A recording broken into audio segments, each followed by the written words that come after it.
नमस्कार दोस्तों, प्रस्तुत है मुंशी प्रेमचंद जी की कहानी ठाकुर का कुआं। जोखू ने लोटा मुंह से लगाया तो पानी में सख्त बदबू आई। गंगी से बोला, यह कैसा पानी है? मारे बास के पिया नहीं जाता।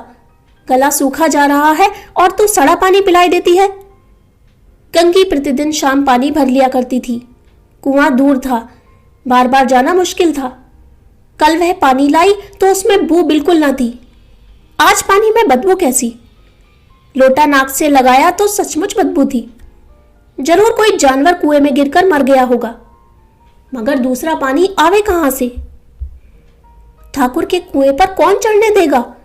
दूर से लोग डांट बताएंगे। साहू का कुआं गांव के उस सिरे पर है, परंतु वहां भी पानी कौन भरने देगा? कोई तीसरा कुआं गांव में है नहीं। जोखू कई दिन से बीमार है। कुछ देर तक तो प्यास रोक के चुप पड़ा रहा, फिर बोला, अब तुम्हारे प्यास के रहा नहीं जाता, ला थोड़ा पानी नाक बंद करके पी लूं। गंगी ने पानी न दिया। खराब पानी से बीमारी बढ़ जाएगी इतना जानती थी, परंतु यह ना जानती थी कि पानी को उबाल देने से उसकी खराबी जाती रहती है। बोली, यह पानी कैसे पियोगे? ना जाने कौन जानवर मरा है। कुएं से मैं दूसरा पानी लाई देती हूं। जोखू ने आश्चर्य से उसकी ओर देखा। पानी कहां से लाएगी? ठाकुर और साहू के दो कुएं तो हैं, क्या एक लोटा पानी भी ना भरने देंगे?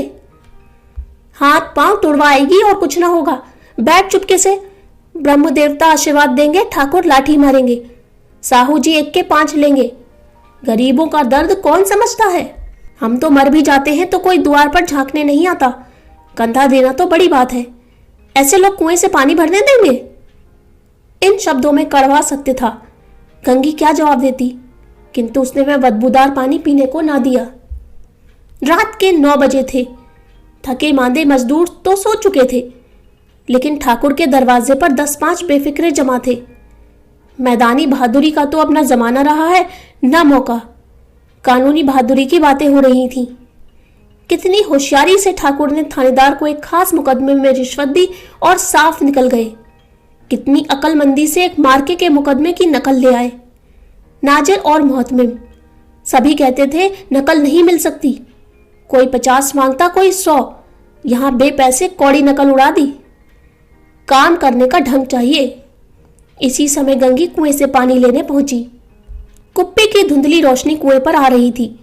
गंगी जगत की आड़ में बैठी मौके का इंतजार करने लगी। इस कुएं का पानी सारा गांव पीता है, किसी के लिए रोका नहीं। सिर्फ ये बदनसीब नहीं भर सकते। गंगी का विद्रोही दिल रिवाजी पाबंदियों और मजबूरियों पर चोटें करने लगा। हम लोग क्यों नीच हैं और ये लोग क्यों ऊंच हैं? इसलिए कि ये लोग गले में तागा डाल देते हैं। यहां तो जितने हैं एक से एक छठे हैं। चोरी ये करें, जाल फरेब ये करें, झूठे मुकदमे ये करें। अभी इस ठाकुर ने तो उस दिन बेचारे गड़रिये की भेड़ चुरा ली थी और बाद में मारकर खा गया। इन्हीं पंडित के घर में तो 12 मास जुआ होता है। यही साहू जी तो घी में तेल मिलाकर बेचते हैं। काम करा लेते हैं, मजूरी देते नानी मरती है। किस किस बात में हमसे ऊंचे हैं? हम गली गली चिल्लाते नहीं हैं कि हम ऊंचे हैं, हम ऊंचे। कभी गांव में आ जाती हूं तो रस भरी आंखों से देखने लगते हैं, जैसे सबकी छाती पर सांप लौटने लगता है। परंतु घमंड यह है कि हम ऊंचे हैं। कुएं पर किसी के आने की आहट हुई। गंगी की छाती धक धक करने लगी। कहीं देख लें तो गजब हो जाए, एक लात भी तो नीचे ना पड़े। उसने घड़ा और रस्सी उठा ली और झुककर चलती हुई एक वृक्ष के अंधेरे साए में जा खड़ी हुई।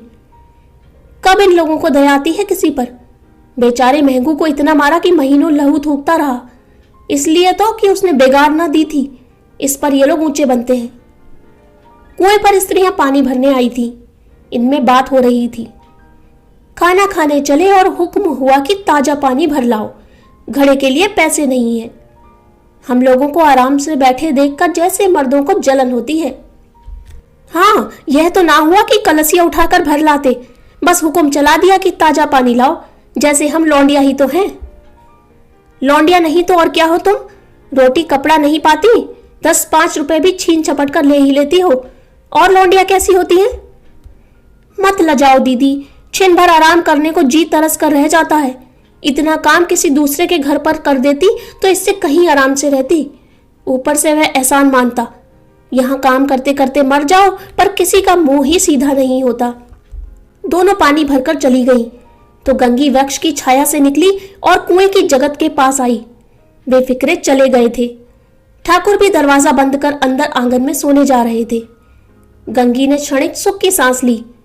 किसी तरह मैदान तो साफ हुआ। अमृत चुरा लाने के लिए जो राजकुमार किसी जमाने में गया था, वह भी शायद इतनी सावधानी के साथ और समझ बूझकर ना गया हो। गंगी दबे पांव कुएं की जगत पर चढ़ी। विजय का ऐसा अनुभव उसे पहले कभी ना हुआ था। उसने रस्सी का फंदा घड़े में डाला, दाएं बाएं चौकन्नी दृष्टि से देखा, जैसे कोई सिपाही रात को शत्रु के किले में सुराग कर रहा हो। अगर इस समय वह पकड़ ली गई तो फिर उसके लिए माफी या रियायत की रत्ती भर उम्मीद नहीं। अंत में देवताओं को याद करके उसने कलेजा मजबूत किया और घड़ा कुएं में डाल दिया। घड़े में पानी में गोता लगाया, बहुत ही आहिस्ता, जरा भी आवाज ना हुई। गंगी ने 2-4 हाथ जल्दी जल्दी मारे, घड़ा कुएं के मुंह तक आ पहुंचा। कोई बड़ा शहजोर पहलवान भी इतनी तेजी से ना खींच सकता था। गंगी झुकी कि घड़े को पकड़कर जगत पर रखे कि एकाएक ठाकुर साहब का दरवाजा खुल गया। शेर का मुंह भी इससे अधिक भयानक ना होगा। गंगी के हाथ से रस्सी छूट गई। रस्सी के साथ घड़ा धड़ाम से पानी में गिरा और कई क्षण तक पानी में हिलकोरे की आवाजें सुनाई देती रहीं। ठाकुर कौन है पुकारते हुए कुएं की तरफ आ रहे थे और गंगी जगत से कूदकर भागी जा रही थी। घर पहुंचकर देखा कि जोखू लोटा मुंह से लगाए वही मैला गंदा पानी पी रहा है।